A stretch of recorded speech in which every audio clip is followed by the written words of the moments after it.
برانت رح نشوف مقتطفات من تقرير اللي عملته مع الرئيس رفيق الحريري بمنطقة الداون تاون ونعود لحوارنا.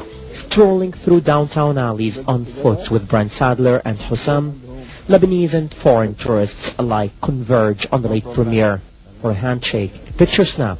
After all, the globe-trotting Hariri was too famous to be introduced to any foreign tourist. يعطيك العافية. أهلين. شو جدا؟ You see everybody? You see the girls there? Huh? Yes, everybody. Everybody, my sister, she wants Barbie. And what you want? Yeah, I don't want anything. He was a regular stroller by those cafes. People sipping their morning coffee give a sigh of relief and a smile to a passing Rafic el Hariri. Young children recognized the man whose parents they heard recount brought international confidence to their capital. On first-name basis, Hariri handshakes with people around. كيف خالد؟ كيف صحتك؟ أهلا حبيبي أهلا. أهلا محمد ابني. عبودي تعال. هذا عبد اللطيف. أهلا أهلا. عرفتوا مين؟ مين؟ حريري. لا عمو حريري أهلا. أهلين أهلا. الله يخليك. عم نتمشى مثل ما نصحتنا بالمشي. ايه طبعا ما في لازم تتمشى. اهلين. الله يخليك. الله يعطيك العافيه. جدو شو هذا هون؟ بتعرف شو هذا هون؟ البرلمان. اهلين. عفوا. الله يخليك اهلين ستي. You know what it means برلمان؟ ها؟ I will tell you what it means برلمان. Parliament جدو where all the deputies gathers to make laws. Hariri explains to CNN everything around here was destroyed. He tells Hussam, it was rebuilt because we now live in peace and everyone loves one another. برانت شو ظروف هذا التقرير؟ كيف انعمل؟ You saw an extraordinary insight into Rafic Hariri there. He was a man who, no matter what the political battles he was engaged in, very rarely let his guard down. In that extraordinary sequence of events that day, it began when I received a call telling me that Mr. Hariri would take a stroll downtown and he would take Hussam, his grandson, with him. So I rushed round to Raitem Palace and I spoke to his press secretary at that time, who said, ask the Prime Minister, maybe he'll let you come with him and bring a camera along. I asked the Prime Minister, he said, yes, jump in the car. So in the front of the car was Rafic Hariri driving, my cameraman in the passenger seat, me on the back seat next to young Hussam, and we went downtown and began 45 minutes of an extraordinary insight into Rafic Hariri, not behind the cabinet office door, not behind one of his palaces, but simply a grandfather talking to a 5-year-old child about the legacy that Rafic Hariri wanted to leave for the country and also for this little boy who was really too young to know what was going on at that time. And Rafic Hariri took pride in that walk around town. He'd forgotten, I think, for those 30, 40 minutes that we were there, just what we were doing. I think he forgot the camera was there for much of the time. And you'll see he was carrying Hussam for part of that period. And I know at that time that Mr. Hariri had recurring back problem and he was in terrible pain. But he was certainly proud to take Hussam around there and proud for those Lebanese who approached him at that time for what he thought would benefit the country, would lead the country to economic and political success and stability. And that's really, I think, excited Hariri in that sequence of pictures there, that many people in this country of all political ilks responded to after he was assassinated. مروان، يعني بالنسبة للصورة اللي حكينا عنها عن المشروع الاقتصادي للبنان، يعني هيدي الصورة اللي جرب هو يبينها عبر إن كان عبر الإعلام أو عبر مشروعه الاقتصادي، يعني هل كانت هيدي خاصرة ضعيفة بالنسبة له بمشروعه الاقتصادي؟ يعني دايما كان في شعارات مثل الحجر قبل البشر، بس بنفس الوقت انه بالنهاية اللي علم أكثر من 30,000 طالب، يعني ما كان في حقيقة بالشعار بس كانوا ينجحوا بتسويق الشعار. هذا الشعار الحجر قبل البشر اللي بعتبره أنا كثير مبتذل. ترى المدرسة إذا ما تعمرت في مدرسة، شو أهم للتلميذ من أنه يقدر يروح على مدرسة؟ رفيق الحريري من اجى وعمر المدارس كان هذا الحجر قبل البشر، ما كان عم بيعملها البشر. يعني هذا كلام من نوع السلوغنز اللي ما لها طعمه في رايي، بس لها تاثير على الناس او بترن براس الناس.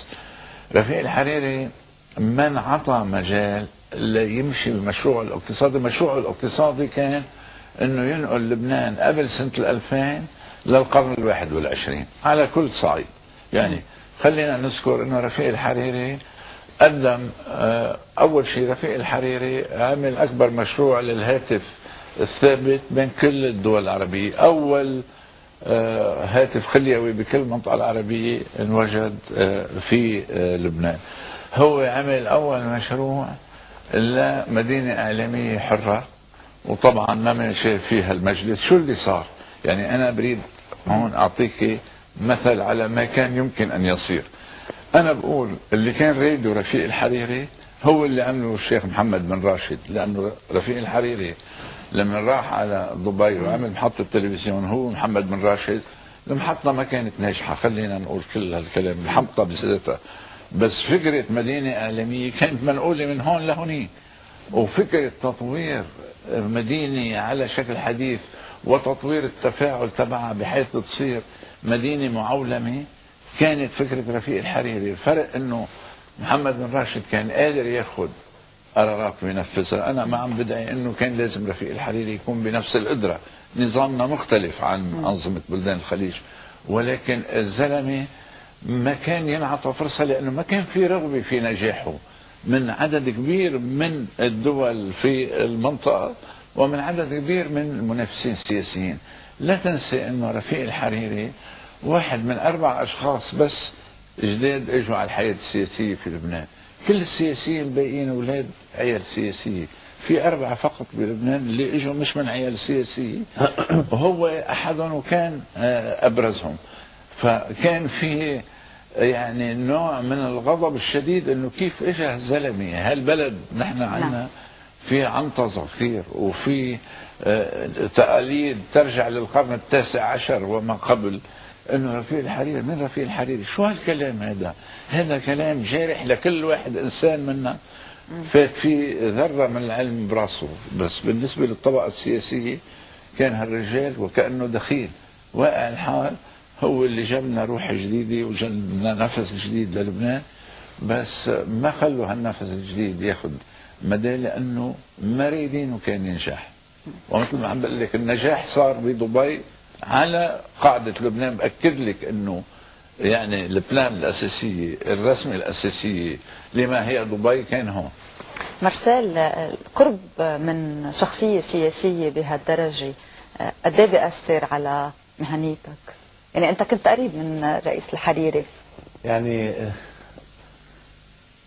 الله يرحم رفيق الحريري، يعني اخر انترفيو عملته معه يعني كنا بدنا نحاول قدر الامكان نثبت مصداقيتنا انه احنا ما بيأثر علينا هذه الصداقه. كنت عنيف لدرجه معه بيقول لي اللي عنده اصحاب مثلك منه بحاجه لاعداء. رفيق الحريري كان عنده هذه القدره على انه يعني بحبك بالموقع اللي انت فيه، بموقع الجرأة اللي انت فيه، بده اياكي بالمصداقية اللي انت فيها تعبري عن الافكار اللي هو بفكرهم.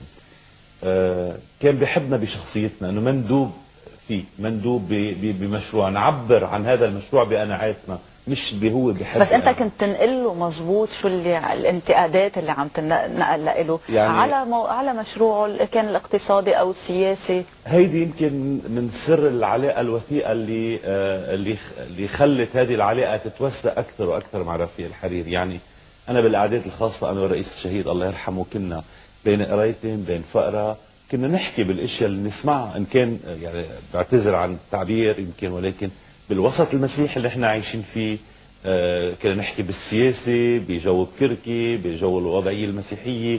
يعني كنا ننقل الهواجس نحن بنسمعها بالوسط تبعنا.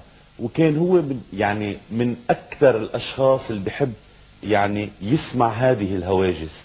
وانا بدي اقول لك شغله، يعني انا بعتقد انه بوفاه رفيق الحريري انا فقدت شخص من الاكثر الاشخاص يمكن كنت امن احكيهم سر. رفيق الحريري كنت امنه يمكن على شغلات ما بامن لاقرب المقربين لإلي انه اقول له اياها. خاصة في الموضوع السياسي. يعني كنت أقول له شغلات ما كنت فكر انه اقوله لحدا تاني. نعم. لانه كنت بقول انه هذا الزلمه هو اللي بيحمل مشروع التغيير تبع البلد. كانت تاثر على مصداقيتي او على المهنيه ولا مره. يعني مره واحده صار في اشكال بيني وبين الرئيس رفيق الحريري الله يرحمه، لانه صار في سوء فهم لهذه العلاقه الشعره اللي بتربط الصحافي وعلاقته بالسياسي اثناء الحمله اللي قادتها LBC على مساله الوكالات الحصريه. لما تم توضيح هذا الموضوع، ولكن بعد انقطاع وفتور تقريبا حوالي 3 اشهر، هو ما طلع كلمه منه عني ولا انا طلع كلمه مني عنه، مع انه كان في جو حزن وعتب انه مرسال هذه العلاقه الكبيره توصل بهالموضوع. لما شرحنا المسافه اللي بتبعد الصحافه او بتقربه عن السياسه، بعتقد توثقت علاقتنا اكثر.